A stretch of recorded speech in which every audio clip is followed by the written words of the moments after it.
হরে কৃষ্ণ বন্ধুরা, প্রকৃতির তিনটে সত্য যেগুলো আপনাকে মেনে চলতেই হবে।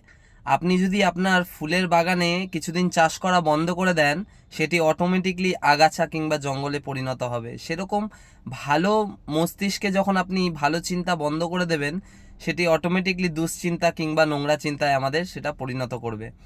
দ্বিতীয় কথা হচ্ছে, আমরা সব মানুষকেই নিজের কাছের মানুষ মনে করি, যেরকম বন্ধু বান্ধব আত্মীয় স্বজন, এরা কেউই আমাদের আপন নয়। একজন শিক্ষক আপনাকে সবসময় শিক্ষা ছড়াবে, সেরকম নেশাখোর বন্ধু আপনাকে নেশাই ধরাবে। একজন ভালো বন্ধু আপনাকে ভালো পথ দেখাবে।